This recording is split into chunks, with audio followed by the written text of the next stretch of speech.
Good day mga kangod, your idol is on the road again. So, ito na naman, bagong video na naman ating itatackle ngayong araw na ito. Kaya na nasabi ko sa mga previous video ko, itatampok natin ang mga regional office na matatagpuan dito sa isang lugar dito sa sa Legazpi. So yan yung sa parting kanan ko. Yun yung mga regional center site na may kita dito. Andiyan yung mga basta mga government office. Then sa left side ko naman, ayan naman po yung UST. Ay isa sa mga tanyag at sikat na university na meron tayo dito sa Pilipinas. Kaya kung ikaw na may can afford, pag-aralin mo na po dyan para yung mga kalidad na mga turo ang ibibigay naman, mostly na binibigay nila. So ayan, nakasulat po dyan sa gilid niyan, nandyan po yung mga pangalan ng mga government office na matatagpuan dun sa loob ng compound na yan. Isang parang siyang one-stop shop siya. Yan, DOT, nakikita natin, NAPOLCOM, DBM, Budget, DAR, LTFRB, NTC. So ano pa ba? LTO, DENR, NAPOLCOM, PPA, TESDA, kailangan nais natin sa camera, TESDA, DEX, COA, RTC, DOST, DPWH. So lahat yan may kita natin sa loob. Kaya nga parang one-stop shop. Kung ikaw merong transaction regarding sa government, check nyo lang yung kanilang website or kanilang page. Tingnan nyo kung dahil sa labas, tingnan nyo kung nandyan ba yung pupunta mo. Pero usually mayroon naman yung mga na yan, may mga address naman yan.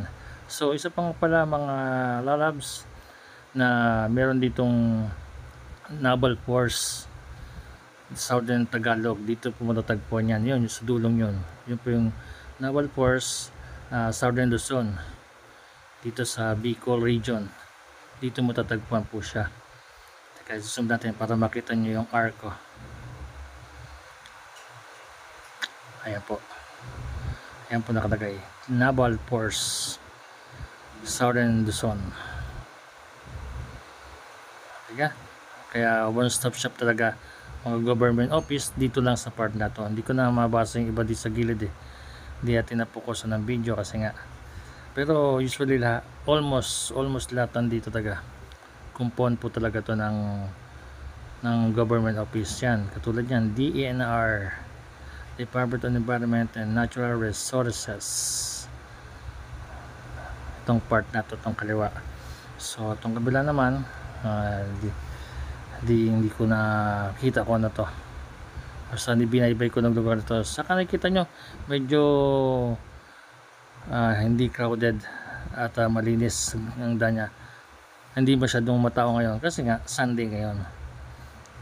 Ito wala namang wala namang, hindi naman maigpit pag pumasok dito, as long na syempre pumasok ka sa compound nila, doon medyo security nila ang gagawin nila. Pero pag sa compound pwede ka pumasok. Ayan, sa compound na tayo ng mga government office.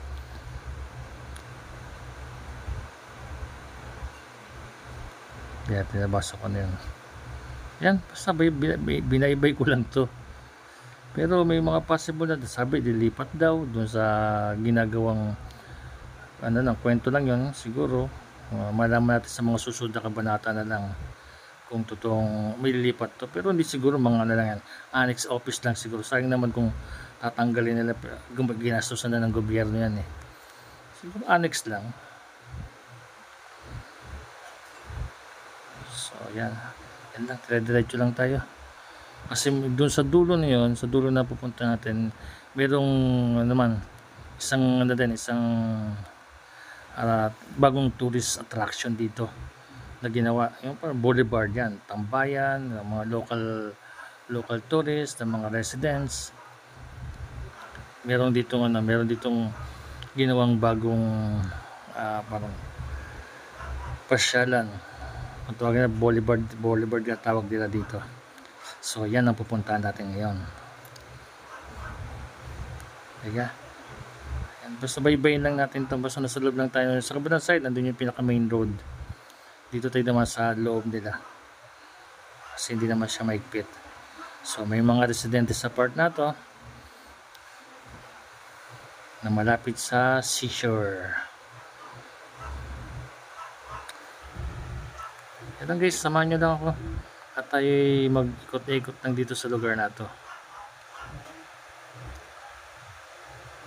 Yan, sa kanan na yan no guys. Ayun, nakikita natin ang katubigan doon sa dulo na yon. Nandun po ang dagat, nandun po ang seashore. Yung kulay blue na yan, Mariners Training Center yan, isa sa mga seafarer na accredited dito sa sa lugar na to. Ayun yung bodyboard na binabanggit ko. Sa kaliwa meron din mahaba hanggang kaliwa, pero kakanan tayo kasi titingnan natin yung dead end. Ay, may mga nakatambay, so medyo wala pang ganong tao kasi siya mainit pa, mga alas 2, alas 3 po yata ito binidyoan. So didiretso natin doon, pupunta natin yung pinaka dead end na to. Kasi tutusin yung isang boulevard na ginawa dito yung sa may Borgadero, ang ganda. Soon ibibidyo natin yon. Hunt lang tayo ng magandang panahon. Pag mainit kasi sobrang init, pag maulan naman babasa. Kaya mas maganda yung timing na oras na yan, may mga upuan na rin naman siya. Yung nga lang dito wala pa siyang ilaw, hindi po nalalagyan ng mga poste. Pero sa likod, sa may kaliwa na unang dinana natin, may mga ilaw na doon na may nakita na akong mga poste. Hindi ko lang alam kung may ilaw na siya. Pero sa tambayan, upuan, jogging, pwede mo na gawin dito sa umaga. Kung ikaw yung mag-relax, pwede ka dito magtakbo-takbo. As in takbo-takbo talaga. Ayan, may mga naman, may nakabang na para sa poste. So ibig sabihin lalagyan, kasi hindi sa kabilang side, sa mali sabi under construction pa po siya, kaya hindi pa siya ganong pero pag ito matapos, naku, kakaganda na to, magiging tourist spot din talaga to.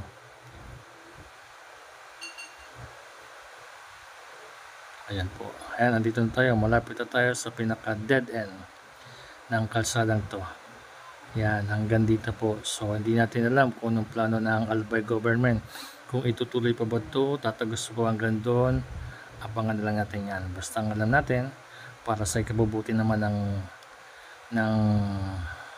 kabubuti at ikaganda naman ng lugar ang ginagawa nila. Yan ang seashore, medyo malakas ang alon sa time na to, kaya waligas-gas yan. Ano ba, yan, nakita nyo. So para sa akin in my opinion, naging din to maliban sa magiging tourist spot or magiging tambayan ng mga local residents at mga domestic tourists, local tourists, naging naging first line of defense din to sa maunos at saka sa alon, diga? Or even kung may wala naman, ayun, ang mayon nagtatago naman sa ulap, matchempoan din natin yan. Ganito kapag maulap, talagang ang mayon nakatago, hindi natin makita. Kahit yung may ibang vlogger na nag-video ng mayon na pumunta sila ng makulimlim, ganoon din ang binabanggit nila. So ayan guys, oops, your lingkod is pakita ng bagya. Naging first line of defense, diba? Naging double purpose naging double purpose po ito. Kasi sa taas na to, syempre kahit malakas yung alon, babasagin niya. Diba? Hindi mo na nasasabi na kung dati seashore lang, pag malakas ang alon, syempre tatawid sa mga kabayan, umaabot. Ngayon, medyo mayroon siyang depensa. Maganda. Bravo. Yung double purpose ang paggawa at magaling na nakaisip nito.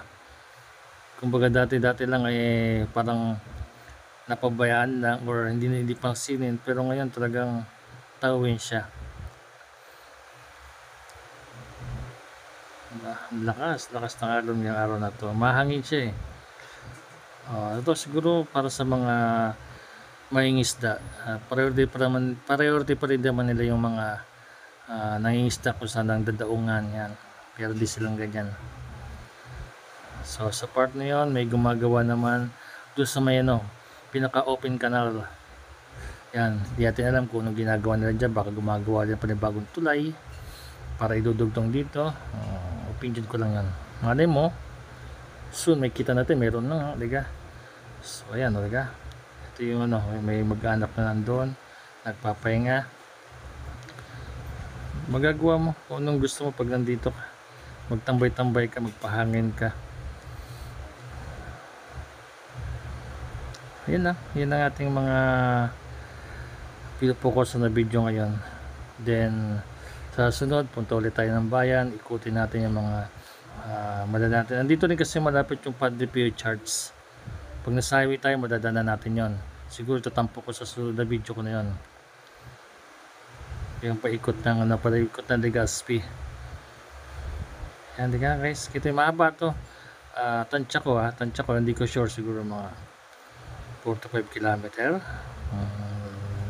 Or